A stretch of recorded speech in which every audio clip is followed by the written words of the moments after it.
बच्चों को जय हिंद। आर्मी परीक्षा 2024 की जीके क्लास हमारी शुरू हो चुकी है।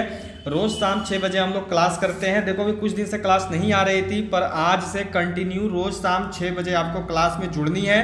सभी लोग रोज शाम 6 बजे क्लास को ज्वाइन करेंगे। आज जो हम सभी 5 वर्षों के महत्वपूर्ण 50 सवालों को करेंगे और जो क्लास है उसमें जीके और साइंस दोनों क्वेश्चंस रहेंगे। प्रीवियस ईयर वीवीआई क्वेश्चन रहेगा। देखिए आर्मी में अगर आप एग्जाम देने जा रहे हो तो प्रीवियस ईयर सभी को पढ़ के जाना है, क्योंकि आर्मी परीक्षा के लिए प्रीवियस ईयर बहुत इंपॉर्टेंट है, क्योंकि continue Indian army previous year पूछती है और प्रीवियस ईयर से जुड़े हुए सवाल आर्मी परीक्षा में आते हैं। तो सभी लोगों को प्रीवियस ईयर जरूर बनानी है। 5 वर्षों के महत्वपूर्ण 50 सवालों को करेंगे। 5 सालों के 50 सवाल रहने वाले हैं। तो चलिए एक एक बार जल्दी से सारे लोग क्लास को, सेशन को शेयर कर देंगे अपने सभी दोस्तों तक। इसके साथ साथ सभी लोग क्लास को लाइक कर लेंगे और अगर आपने अभी तक भी इस चैनल को सब्सक्राइब नहीं किया है तो सभी सब्सक्राइब करके बेल आइकन को ऑल पे सेट कर लेंगे। कंटिन्यू रोज शाम 6 बजे आपकी इंडियन आर्मी की स्पेशल क्लास लग रही है, तो सभी लोग को क्लास जरूर अटेंड करनी है। तो चलिए शुरू करेंगे क्वेश्चन नंबर 1 से। क्वेश्चन नंबर 1 के साथ जो है इस क्लास को, इस सेशन को शुरू करने वाले हैं। तो क्वेश्चन नंबर 1 जो है यह देखो यहाँ पे दिया हुआ है। सभी क्वेश्चंस को नोट करते चलना, सारे के सारे इंपॉर्टेंट रहेंगे, ठीक है। तो चलो शुरू करते हैं। क्या दिया हुआ देखो, राज्यसभा के लिए नामित प्रथम फिल्म अभिनेत्री कौन थी? Who was the first film actress nominated to Rajya Sabha? Nargis Dutt, Baijayanti Mala, Hema Malini या फिर जयललिता? देखो इसमें बहुत सारे ऐसे क्वेश्चंस हैं जो कि 10 वर्षों से लगातार आ रहे हैं, पर उन सारे क्वेश्चंस को मैंने इंक्लूड नहीं किया है। वैसे ही 50 क्वेश्चंस को मैंने देखो शामिल किया जो कि आपके इस साल आ सकते हैं, जो कि आपका इस साल परीक्षा में पूछे जाने का ज्यादा चांस है, ठीक है। तो सारे क्वेश्चंस इंपॉर्टेंट है, सभी लोग नोट करोगे और बिल्कुल सही जो है सबको ही बताओगे। राज्यसभा के लिए नामित प्रथम फिल्म अभिनेत्री कौन थी? तो वह थी देखो नरगिस दत्त। क्या होता है आंसर? तो ऑप्शन ए नरगिस दत्त। सभी का ए आया है, बहुत अच्छा, सभी ने जो है बिल्कुल सही यहाँ पे बताया है, बहुत बढ़िया। चलिए अगले सवाल को करेंगे। यह है देखो कि भारत में प्रथम रेलवे लाइन कब बिछाई गई थी? When was the first railway line laid in India? 1835, 1851, 1853 या फिर जो है 1854? चलो बताओगे सभी लोग, करोगे क्या होगा यहाँ पे? भारत में जो प्रथम रेलवे लाइन है इसको कब बिछाया गया था? बहुत ही इंपॉर्टेंट क्वेश्चन है और लगभग आप सभी को पता होगा, तो जल्दी से सबको आंसर करोगे। चलो जल्दी से बताना सभी, क्या हो जाएगा आंसर? तो आंसर आ रहा है सभी का 2 का सी, मतलब कि 1853। बहुत बढ़िया, 1853 में जो है भारत में देखो रेलवे लाइन बिछाई गई थी। चलिए अगले सवाल को देखेंगे।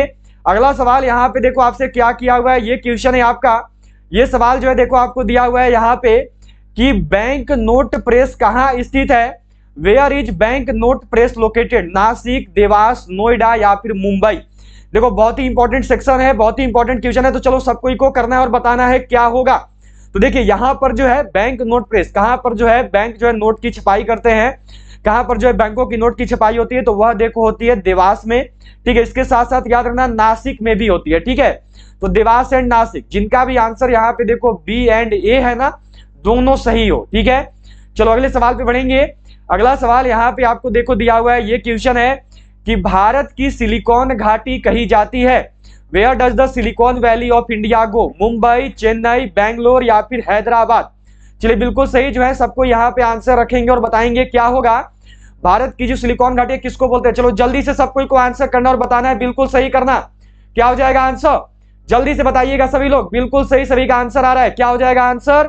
तो बेंगलोर। बहुत बढ़िया, सभी के जो आंसर्स है बिल्कुल सही आए हैं, बहुत अच्छे।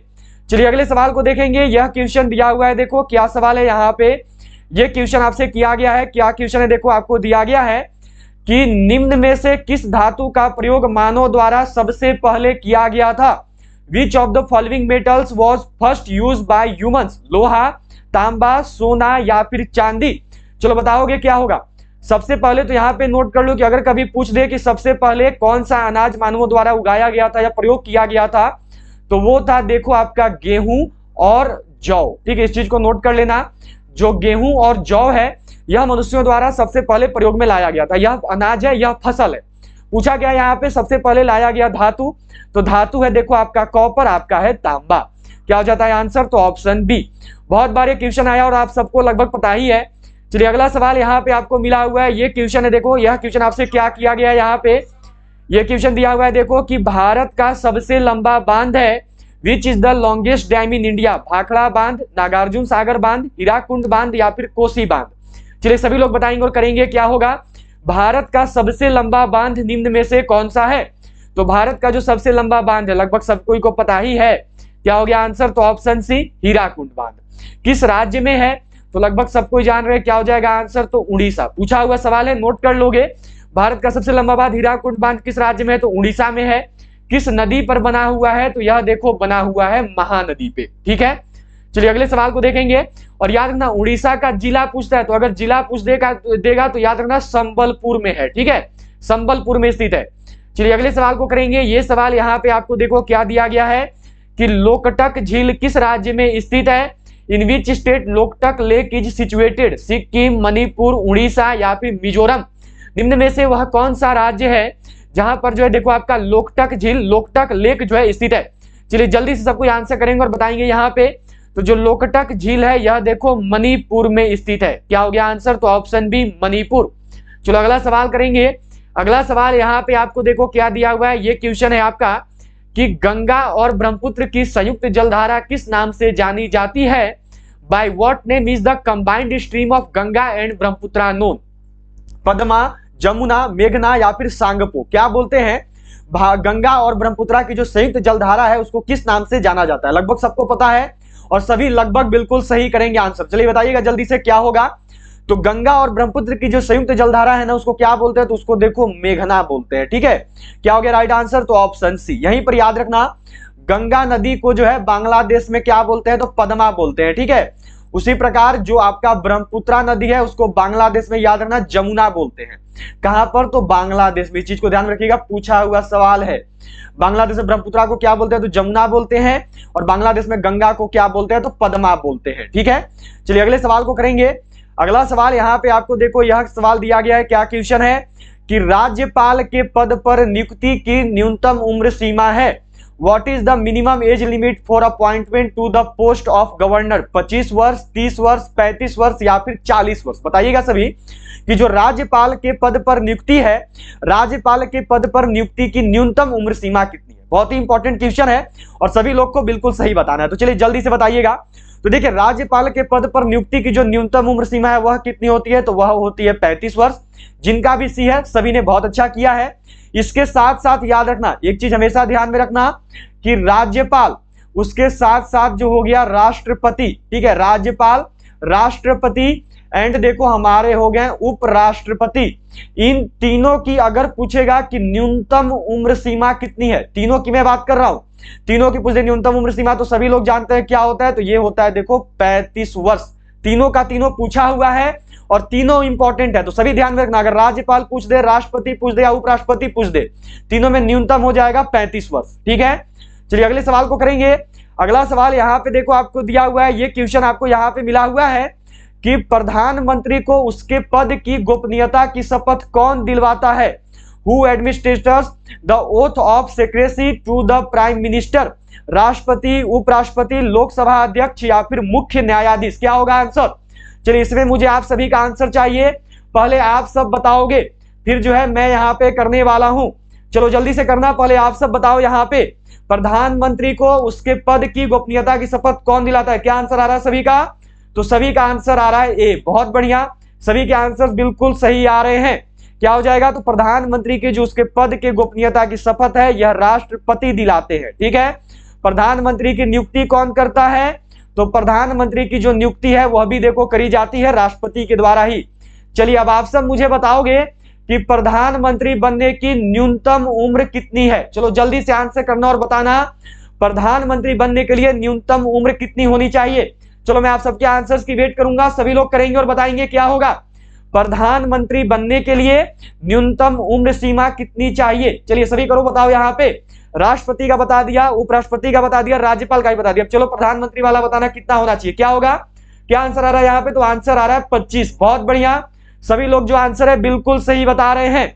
प्रधानमंत्री को उसके पद की गोपनीयता की शपथ दिलाते हैं राष्ट्रपति, नियुक्ति भी करते हैं राष्ट्रपति, और न्यूनतम उम्र सीमा जो है यह देखो होनी चाहिए 25 वर्ष।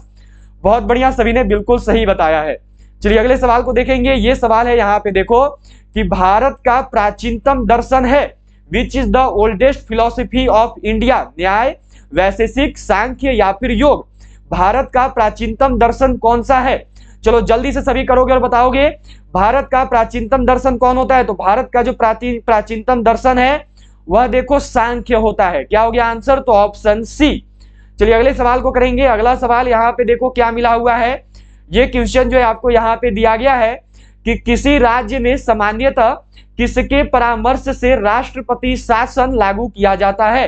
President rule is generally imposed in a state to the advice of राज्यपाल, मुख्यमंत्री, राज्य विधानसभा या फिर राज्य उच्च न्यायालय। निम्न में से किसके परामर्श पर जो है राष्ट्रपति शासन को लागू करा जाता है। चलो बताओगे सभी लोग क्या होगा, राष्ट्रपति शासन किसके परामर्श पे लगता है। तो बिल्कुल सही, सभी का आंसर आ रहा है। क्या हो जाएगा आंसर, तो ऑप्शन ए राज्यपाल। ठीक है, राज्यपाल के परामर्श पर जो है राष्ट्रपति शासन लगता है। चलिए अगले सवाल को देखेंगे। अगला सवाल यहाँ पे देखो आपको दिया गया है कि नीति आयोग का अध्यक्ष होता है who is the chairman of NITI Aayog, राष्ट्रपति, उपराष्ट्रपति, प्रधानमंत्री या फिर गृह मंत्री। चलिए बताएंगे सभी लोग और करेंगे क्या होगा, नीति आयोग का अध्यक्ष कौन होता है। अब देखो चलो बताना है यहाँ पे सभी को क्या होगा।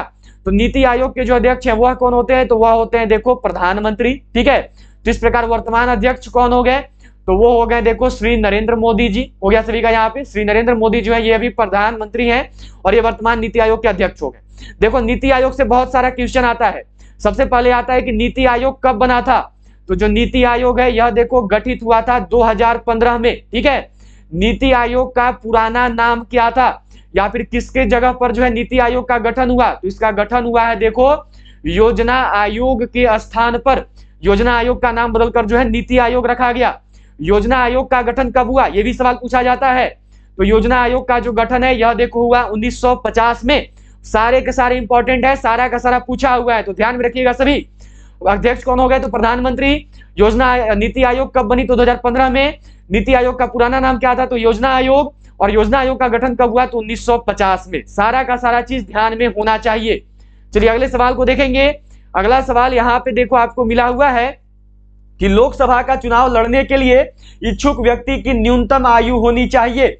What should be the minimum age of an aspirant to contest the Lok Sabha elections. क्या होगा, 21 वर्ष, 25 वर्ष, 30 वर्ष या फिर 35 वर्ष। चलिए बताइएगा सभी, लोकसभा का चुनाव लड़ने के लिए जो है इच्छुक व्यक्ति की न्यूनतम आयु कितनी होनी चाहिए, तो यह देखो होनी चाहिए 25 वर्ष। क्या हो गया आंसर, तो ऑप्शन बी 25 वर्ष। चलिए अगले सवाल को करेंगे। अगला सवाल यहाँ पे आपको दिया गया है देखो कि किस नदी को चीन का शोक कहा जाता है। Which river is called the mourning of China, यांगस्यांग, होंगहो, आमपुर या फिर सालविन। निम्न में से वह कौन सी नदी है जिसको चीन का शोक के नाम से जानते हैं। चलिए बिल्कुल सही, सभी को करना है। यदि आपने अभी तक भी क्लास को सेशन को शेयर नहीं किया तो जल्दी से सभी शेयर करो। उसके साथ साथ सभी जल्दी से लाइक बटन को प्रेस करेंगे। जिन्होंने भी चैनल को सब्सक्राइब नहीं किया है वो सभी जो है चैनल को सब्सक्राइब करके बेल आइकन को ऑल पे जल्दी से सेट कर लेना। किस नदी को चीन का शोक कहते हैं, तो वह नदी है देखो होंगहो। क्या हो गया आंसर, तो ऑप्शन बी। होंगहो नदी का एक और उपनाम है, वह नाम है देखो पीली नदी। तो कभी अगर होंगहो नदी ना देखकर पीली नदी दे दे तो वो भी सही होगा चीन का शोक में। चलिए अगले सवाल को देखेंगे। अगला सवाल यहाँ पे देखो आपको मिला हुआ है, ये क्वेश्चन है कि वह कौन सा महाद्वीप है जहां एक भी ज्वालामुखी नहीं है। Which continent does not have a single volcano. Australia, Antarctica, Africa या फिर यूरोप। चलो सब कोई करोगे और बताओगे क्या होगा, वह कौन सा महाद्वीप है जहां एक भी ज्वालामुखी नहीं है, तो वो है देखो ऑस्ट्रेलिया। क्या हो गया आंसर, तो इसका आंसर हो गया ऑप्शन ए। चलिए अगला सवाल करेंगे। अगला सवाल यहाँ पे आपको दिया हुआ है देखो, ये क्वेश्चन है कि आंध्र प्रदेश एक भाषाई राज्य के रूप में गठित किया गया। Andhra Pradesh formed as linguistic state 1950 में, 1953 में, 1956 में या फिर 1961 में। जो आंध्र प्रदेश एक भाषाई राज्य है इसका गठन कब हुआ था, तो इसका गठन हुआ देखो 1953 में। क्या हो गया आंसर, तो ऑप्शन बी। ठीक है, 1953 में किया गया था। याद रखना जो आंध्र प्रदेश है ये गठन होने वाला प्रथम भाषाई राज्य है। सभी लोग जरूर ध्यान में रखेंगे, ये जो है फर्स्ट लिंग्विस्टिक स्टेट है। चलिए अगला सवाल करेंगे। अगला सवाल यहाँ पे आपको दिया गया है देखो कि संसार में सबसे बड़ा महाद्वीप है। Which is the largest continent in the world. Uttar America, दक्षिणी अमेरिका, एशिया या फिर अफ्रीका। वह कौन सा महाद्वीप है जो कि संसार का सबसे बड़ा महाद्वीप है, तो वह महाद्वीप है देखो आपका एशिया। क्या हो गया आंसर, तो ऑप्शन सी एशिया। चलिए अगला सवाल करेंगे। ये सवाल यहाँ पे देखो आपको दिया हुआ है, क्या क्वेश्चन है आपका, यह मिला हुआ है कि निम्न में से कौन विश्व का सबसे बड़ा मरुस्थल है। Which of the following is the largest desert in the world. Arabian, Kalahari, Sahara या फिर थार। निम्न में से वह कौन सा मरुस्थल है जो कि विश्व का सबसे बड़ा मरुस्थल है। तो विश्व का सबसे बड़ा मरुस्थल कौन है? तो वो है देखो सहारा मरुस्थल। क्या हो गया आंसर? तो ऑप्शन सी। यहां पर देखो दो ऐसे क्वेश्चन है जो कि आपसे पूछा जाता है। पूछा जाने वाला सवाल क्या है कि थार रेगिस्तान किस देश में स्थित है? तो यह देखो स्थित है भारत में। ठीक है, थार रेगिस्तान भारत में स्थित है। यहीं पर देखो आपका कालाहारी मरुस्थल है, यह याद रखना, यह जो है दक्षिण अफ्रीका में स्थित है। ठीक है, यह कहां पे है? तो यह दक्षिण अफ्रीका में है। उसी के साथ साथ पूछा जाता है आपसे कि जो कच्छ रेगिस्तान है यह कहां पे स्थित है? तो जो कच्छ रेगिस्तान है यह देखो स्थित है गुजरात में। ठीक है, याद रखना जो थार मरुस्थल है यह दक्षिण एशिया का सबसे बड़ा मरुस्थल है। बहुत सारे पॉइंट्स नोट हो रहे हैं आज आपके, सभी लोग नोट करते चलोगे। दक्षिण एशिया का सबसे बड़ा मरुस्थल कौन है? तो वो थार है। भारत का मरुस्थल कौन है? तो वो थार है। कालाहारी मरुस्थल कहां पे है? तो दक्षिण अफ्रीका में है। और कच्छ मरुस्थल, कच्छ रेगिस्तान कहां पर है? तो यह गुजरात में है, गुजरात के कच्छ जिला में है। ठीक है, सभी ध्यान में रखना। चलो अगले सवाल को करेंगे। अगला सवाल यहाँ पे देखो आपको मिला हुआ है, ये क्वेश्चन है आपका कि विलायत खान किस वाद्य यंत्र से संबंध रखते हैं? Vilayat Khan is related to which instrument, which musical instrument? Sarod, sitar, shehnai या फिर वीणा? निम्न में से जो विलायत खान है वह कौन सा वाद्य यंत्र बजाते थे? चलिए जल्दी से आंसर करेंगे सभी लोग। तो जो विलायत खान है यह देखो एक सितार वादक थे। क्या हो जाएगा आंसर? तो ऑप्शन बी। चलिए अगला सवाल करेंगे। अगला सवाल यहाँ पे देखो आपको दिया हुआ है, ये क्वेश्चन है कि पेरिस शहर किस नदी के तट पर स्थित है? क्या होगा? On which river bank is the city of Paris situated? Danube, Tiber, Seine या फिर सतलज? बताना है सभी को कि जो पेरिस शहर है यह किस नदी के तट पर स्थित है। चलो जल्दी से सभी लोग आंसर करोगे और बताओगे यहाँ पे क्या होगा। तो जो पेरिस शहर है यह देखो सीन नदी के तट पर स्थित है। क्या होता है आंसर? तो ऑप्शन सी। चलिए अगला सवाल दिया हुआ है, देखो यहाँ पे आपका यह सवाल है कि निम्न में से कौन भारत का सर्वोच्च नागरिक पुरस्कार है? Which of the following is the highest civilian award of India? Padma Bhushan, Bharat Ratna या फिर पद्मश्री या फिर ज्ञानपीठ पुरस्कार? क्या होगा? निम्न में से भारत का सर्वोच्च नागरिक पुरस्कार कौन सा है? तो वो है देखो भारत रत्न। क्या होता है आंसर? तो ऑप्शन बी, भारत रत्न। चलिए अगला सवाल करेंगे। ये सवाल यहाँ पे देखो आपको दिया हुआ है कि पंचतंत्र के रचनाकार कौन है? Who is the author of Panchatantra? Bharatendu Harishchandra, Vishnu Sharma, Kalidas या फिर चाणक्य? पंचतंत्र के रचनाकार कौन है? बिल्कुल सही, सभी को बताना है और करना है। क्या होगा यहाँ पे? पंचतंत्र के रचनाकार कौन है? तो वो है देखो विष्णु शर्मा। क्या होता है आंसर? तो ऑप्शन बी। चलिए अगला सवाल यहाँ पे आपको दिया हुआ है, देखो ये क्वेश्चन है आपका। ये सवाल आपको दिया हुआ है कि देश में सर्वाधिक वन क्षेत्र किस राज्य में है? फिर मिजोरम, वह कौन सा राज्य है जहां पर सबसे अधिक वन क्षेत्र है? तो वह राज्य है देखो एमपी, वह राज्य है मध्य प्रदेश। चलो मध्य प्रदेश में रहने वालों खुश हो जाओ, आप सब सबसे ज्यादा हरियाली में रह रहे हो जहां भारत में सबसे ज्यादा है। तो जो भी एमपी वाले हो वह खुश हो लो, बहुत ही अच्छी बात है ये। चलिए अगला सवाल यहाँ पे आपका है, देखो 25 नंबर सवाल है ये। यह दिया गया है कि भारत का वह राज्य से होकर कर्क रेखा गुजरती है। Tropic of cancer passes through that state of India? Uttar Pradesh, Himachal Pradesh, Bihar या फिर झारखंड? तो यह देखो आपका यहाँ पे जीके का 25 क्वेश्चन हो रहा है। इसके बाद जो हम लोग जीएस का 25 क्वेश्चन करेंगे। तो चलो जीके का लास्ट क्वेश्चन है, 25वां नंबर सवाल है जीके का। यह दिया हुआ है कि भारत का वह कौन सा राज्य है जहां से होकर कर्क रेखा गुजरती है? तो कुल कितने राज्य हैं? तो कुल 8 राज्य हैं। और यहाँ पर जो राज्य है वह है देखो झारखंड। क्या हो गया आंसर? तो ऑप्शन डी। चलिए आगे बढ़ेंगे 26 नंबर सवाल से। यहां से आपकी जो है साइंस की शुरुआत होगी। चलो साइंस का क्वेश्चन से शुरू हो रहा है। साइंस का मोस्टली रिपीटेड क्वेश्चन और इस साल के लिए सबसे इंपॉर्टेंट क्वेश्चंस आप सब बनाओगे, जो कि भी लगातार 25 सवाल आपको देखने को मिलेंगे। सवाल है देखो कि पृथ्वी का पलायन वेग है, what is the escape velocity of the earth? 15 kilometre प्रति सेकंड, 21.1 किलोमीटर प्रति सेकंड, 7.0 किलोमीटर प्रति सेकंड या फिर 11.2 किलोमीटर प्रति सेकंड? पृथ्वी का पलायन वेग कितना होता है? जल्दी से सभी जो है क्लास को, सेशन को शेयर करो। उसके साथ साथ सभी लाइक बटन जरूर प्रेस करेंगे। जिन्होंने भी सब्सक्राइब नहीं किया है वो सभी जल्दी से जो है सब्सक्राइब करके बेल आइकन को ऑल पे सेट कर लेंगे। क्या होता है आंसर? तो ऑप्शन डी 11.2 किलोमीटर पर सेकेंड, ये जो है इसका राइट आंसर है। चलिए अगला सवाल देखेंगे। अगला सवाल यहाँ से, वह कौन है जिसे कि भविष्य का धातु बोलते हैं? भविष्य का धातु किसे कहा जाता है? तो यह देखो कहा जाता है टाइटेनियम को। याद रखेंगे टाइटेनियम या फिर इसी को, चलो ये जो है यहाँ पे याद रखना टाइटेनियम या फिर जो है इसको देखो प्लेटिनम भी कहीं कहीं पे लिखा जाता है, ध्यान में रखना इसको। तो ये क्वेश्चन चलो मैं आपको यहाँ पे डिसाइड करने को दे रहा हूं कि प्लेटिनम होगा या फिर टाइटेनियम होगा, ये आप सबको डिसाइड करना है। क्या होगा यहाँ पे, क्या होता है, प्लेटिनम या फिर टाइटेनियम? चलो बताओ जल्दी से, अभी आपका कमेंट देखने वाला हूं, करोगे और बताओगे कि प्लेटिनम या फिर टाइटेनियम कौन सा जो है भविष्य का धातु होता है। चलो बताओ जल्दी से, नाम लिखकर बताओगे। अभी ऑप्शन दे रहा हूं, मैंने क्लियर नहीं किया है, प्लेटिनम या फिर टाइटेनियम। चलो नाम लिखो, मैं आपके नाम का वेट कर रहा हूं यहाँ पे। बताओ प्लेटिनम होगी या फिर टाइटेनियम होगी, क्या होगा आंसर? तो सभी का कहना है कि डी होगा, टाइटेनियम होगा। जो टाइटेनियम है इसको भविष्य का धातु बोलते हैं। बहुत अच्छा, सभी ने बिल्कुल सही बताया है, जो टाइटेनियम इसको भविष्य के धातु के रूप में जाना जाता है। चलिए अगले सवाल पे बढ़ेंगे। अगला सवाल यहाँ पे देखो आपका है कि निम्न में से कौन सा स्वपोषित है? Which of the following is autotrophic? तितली, शैवाल, मशरूम या फिर टिड्डा? निम्न में से वह कौन है जो कि स्वपोषित है, जो खुद का पोषण स्वयं करता है? तो वह कौन है? तो वो है देखो शैवाल। क्या हो गया आंसर? तो ऑप्शन बी शैवाल हो गया सभी का। चलिए अगला सवाल यहाँ पे आपको दिया हुआ है, देखो ये क्वेश्चन मिला हुआ है आपका कि प्रकाश संश्लेषण के लिए कौन सी गैस आवश्यक है? Which gas is necessary for photosynthesis? Oxygen, carbon dioxide, nitrogen या फिर कार्बन डाइऑक्साइड? प्रकाश संश्लेषण के लिए जो है कौन सी गैस आवश्यक है? सभी को बिल्कुल सही करना है।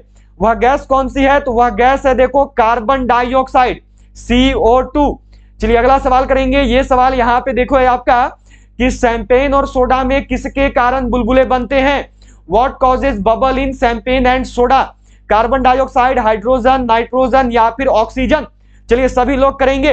देखो अगर आप सबने अभी तक भी क्लास को शेयर नहीं किया तो जरूर शेयर करिए, ताकि आपके जो भी दोस्त हैं उन सभी तक हमारी ये क्लास पहुंचे, जिससे सभी की तैयारी और बेहतरीन हो पाए।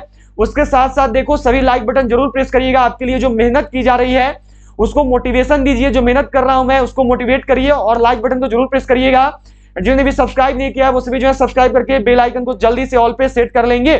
शैंपेन और सोडा में किसके कारण बुलबुले बनते हैं? तो वो है देखो कार्बन डाइऑक्साइड। क्या हो गया आंसर? तो ऑप्शन ए। चलिए अगला सवाल यहाँ पे आपका देखो, ये क्वेश्चन दिया हुआ है कि अस्थायी चुंबक किससे बनाए जाते हैं? What are temporary magnets made of? इस्पात, नर्म लोहा, तांबा या फिर चांदी? जो अस्थायी चुंबक है उनका निर्माण किसके द्वारा होता है? तो जो अस्थायी चुंबक है इसका निर्माण होता है देखो नर्म लोहे के द्वारा, सॉफ्ट आयन के द्वारा। क्या हो गया आंसर? तो ऑप्शन बी। चलिए अगला सवाल देखेंगे। अगला सवाल है यहाँ पे कि निम्न में से कौन सी तांबा और जस्ता की मिश्र धातु है? Which of the following is an alloy of copper and zinc? Alnico, तांबा, एल्निको पीतल, सोल्डर या फिर कांसा? निम्न में से कौन सा ऐसा है जो कि कॉपर और जस्ता Cu+Zn से मिलकर बना है? वह कौन है? तो वह है देखो पीतल। जो पीतल है ना, यह देखो कॉपर और जस्ता, तांबा और जस्ता से जो मिलकर है बना हुआ है। बी सभी का बिल्कुल सही आ रहा है। क्या होगा आंसर? तो ऑप्शन बी। बहुत अच्छे। चलिए अगला सवाल है कि डिटर्जेंट पाउडर में कौन सा प्रमुख रसायन होता है?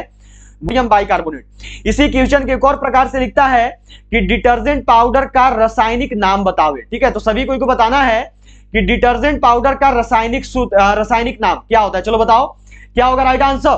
तो सभी का आंसर आ रहा है ऑप्शन बी, सोडियम कार्बोनेट। बहुत बढ़िया, आप सभी की तैयारी बिल्कुल सही है, बहुत अच्छा सभी आज कर रहे हो। सोडियम कार्बोनेट होता है। ठीक है, पूछागा कि सोडियम कार्बोनेट, धोवन सोडा या डिटर्जेंट पाउडर का सूत्र क्या है? तो याद रखना सूत्र होता है Na2CO3 × 10H2O। ठीक है, यहीं पर देखो आपको मिला हुआ है सोडियम बाइकार्बोनेट। जो सोडियम बाइकार्बोनेट है ना, यह देखो बेकिंग सोडा का रासायनिक नाम है। सभी लोग नोट कर लेंगे, जो बेकिंग सोडा है उसका रासायनिक नाम होता है सोडियम बाइकार्बोनेट। सूत्र क्या होता है? तो सूत्र होता है देखो NaHCO3। सभी नोट डाउन करते चलोगे, जो जो नोट करवा रहा हूं बहुत ही इंपॉर्टेंट है। चलिए अगला सवाल यहाँ पे आपको दिया हुआ है। यह सवाल है देखो आपका कि भारी पानी गुरु जल का रासायनिक संगठन क्या होता है? What is the chemical composition of heavy water? H2O2, H2O, HDO या फिर D2O? याद रखना जो भारी पानी है ना उसको गुरु जल के नाम से भी जानते हैं, तो कंफ्यूज कोई भी मत होइएगा। भारी पानी का सूत्र क्या है? तो वह देखो होता है D2O। क्या हो गया आंसर? तो ऑप्शन डी। चलिए अगला सवाल देखेंगे। अगला सवाल यहाँ पे आपको देखो दिया हुआ है। ये क्वेश्चन है कि सूर्य का लगभग 70% भाग निम्न में से किससे बना है? About 70% of the sun is made up of which of the following? Helium से, कार्बन से, ऑक्सीजन से या फिर हाइड्रोजन से? सूर्य का जो लगभग 70% भाग है वह किससे बना है? सबको को पता है आंसर ऑप्शन डी होगी। सभी का आंसर क्या आया है? तो बहुत बढ़िया, सभी ने डी को ही किया हुआ है, बहुत अच्छे। चलिए अगला सवाल देखेंगे। अगला सवाल यहाँ पे देखो आपको दिया हुआ है, ये क्वेश्चन है कि लार में कौन सा एंजाइम पाया जाता है? Which enzyme is found in saliva? Renin, ptyalin, tannin या फिर रेजिन? निम्न में से वह कौन सा एंजाइम है जो कि लार में पाया जाता है? तो लार में पाए जाने वाला जो एंजाइम है वह क्या है? तो वह है देखो टाइलिन। क्या हो गया आंसर? तो ऑप्शन बी। चलिए अगले सवाल पे बढ़ेंगे। अगला सवाल यहाँ पे आपको दिया हुआ है, देखो यह क्वेश्चन है कि कोशिका का रसोई घर किसे कहा जाता है? Which is called the kitchen of the cell? Leucoplast, chromoplast, रिक्तिका या फिर क्लोरोप्लास्ट? चलिए बताएंगे सभी लोग क्या होगा। कोशिका का रसोई घर किसको बोलते हैं?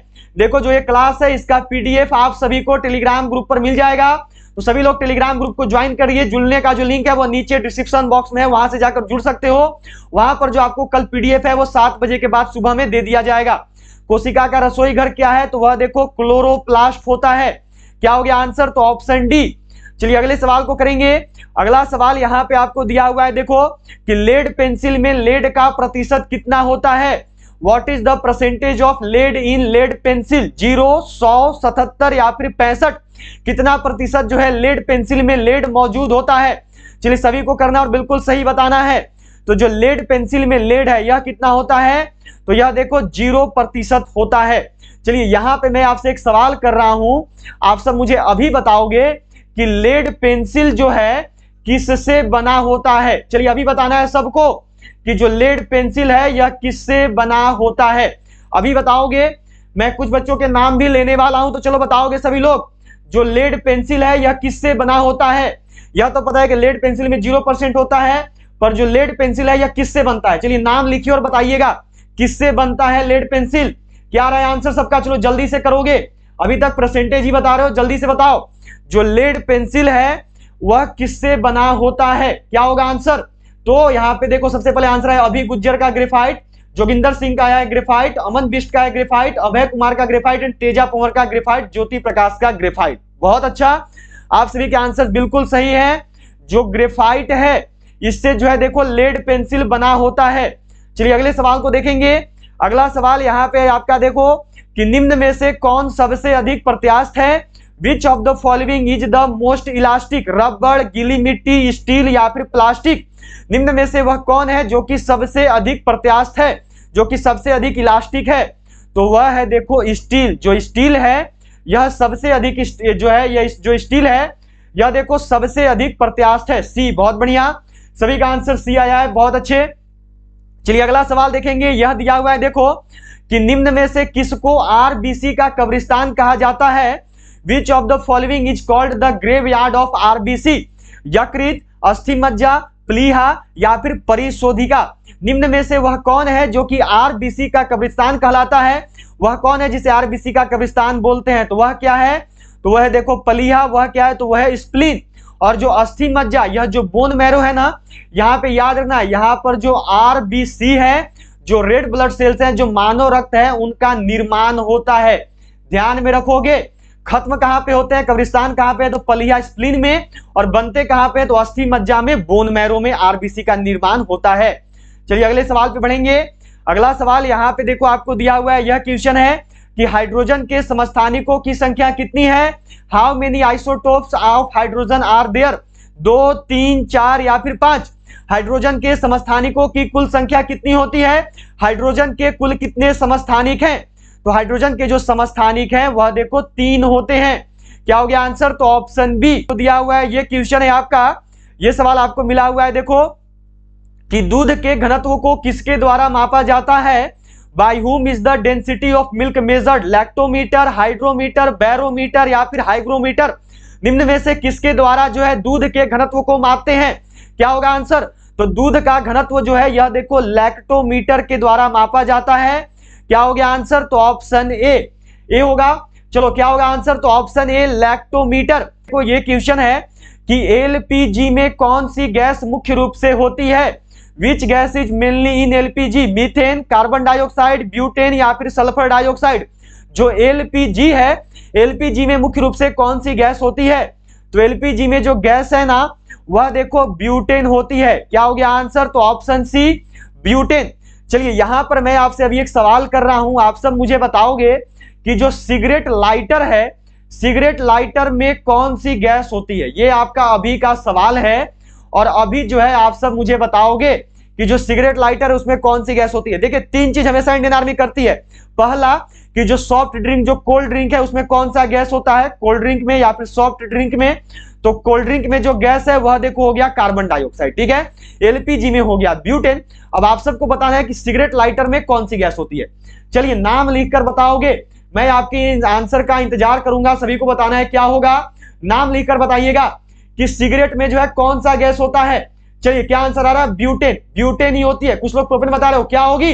सही सही बताओ। सिगरेट में, लाइटर में ब्यूटेन गैस होता है। बहुत अच्छा, सिगरेट लाइटर में भी ब्यूटेन होती है और एलपीजी में भी ब्यूटेन होती है, याद रखेंगे।